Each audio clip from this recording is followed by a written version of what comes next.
ఎవరైనా హోంవర్క్ చేయకుండా వచ్చారో వాడికి ఉందరం పెళ్లి. ఇప్పుడే కదా సార్ చెప్పారు హోంవర్క్ చేయకపోతే పెళ్లి చేస్తానని. నాకు తొందరగా పెళ్లి చేసేయండి సార్. ఏంటండి ఇది? ఒక సెంపుకి ఎంత మందా? ఇది నాకు ఒక్కడికేరా? రే ఇంకెంత తగ్గిత వండిరా. మాయా కందిపప్పు రేట్ బాగా పెరిగిపోయింది మాయా. ఒక్కొక్క గింజ పోయినా సరే రూపాయి పోదు. నీ మనోడికి ఆ పిసనాలతనం కొంచెం తగ్గించుకోమని చెప్పు, లేకపోతే జీవితంలో పెళ్ళి అవ్వదు. నీ ఫేస్ తీసేసి ఏ శ్రీలీలదో రష్మిక మందనాథో పెట్టి ఈ రీల్ తెగ ట్రెండింగ్ చేసేస్తా. కళ్యాణ గడియలు నీ చుట్టూ రౌండప్ చేసేసాయి. దేవత లాంటి అమ్మాయి నీకు వస్తుంది. అప్పుడులో పిఠాపురం ఎమ్మెల్యే గారు చెప్పింది నిజమే అన్నా? ఏం చెప్పారు ఆయన?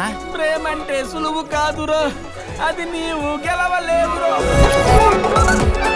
నాకు జరిగిన అవమానం గురించి మీరు మర్చిపోయినట్టున్నారు. నేను ఇంకా మనసులోనే పెట్టుకున్నాను. పడుకుంటే నిద్ర కూడా రావట్లేదు. అయితే పడుకో మాకు. అబ్బచ్చా, ఏదో ఒక ప్లాన్ చెప్పరా. ఇప్పటికిప్పుడు సిలిండర్ చదివి ప్లాన్ చేయడం అంటే కష్టం అన్నా. నువ్వు ఊసినా చదవడం కష్టం అన్నా.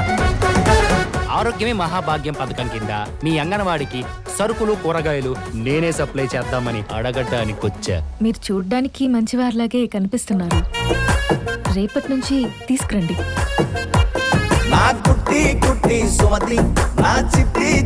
సుమతి గారు మీరంటే నాకు చాలా ఇష్టం. రా పంచాయతీ ఎందుకు అందరికి తెలుసు కదా. ఏం బాబు ఎవరినిది? వైకుంఠపురం నుంచి ఎక్కడికి కూరగాయలు సరుకులు అమ్మడానికి వచ్చావా? మన గుడికి రంగులేస్తేనే కదా జాతర జరిగేది, జాతర జరిగితేనే కదా నీ పెళ్లి జరిగేది. వీళ్ళందరూ మాట వినాలంటే బలంగా ఏదో ఒకటి చేయాలి. గర్భగుడిలో అమ్మవారి విగ్రహం మాయమైపోయింది. నీ మూలంగా మా ఊరికి ఎంత నష్టం వచ్చిందో. విగ్రహం దొరకకపోతే ఈ ఊరు సేకట్లో బతకాల్సిందే. ఒక్కసారి ఊర్లో కనిపించావో ప్రాణాలు తీస్తాను కూడా. ఇన్ని రోజులు నీ పెళ్లి నీ సమస్య, ఈ రోజు నుండి అది ఊరి సమస్య.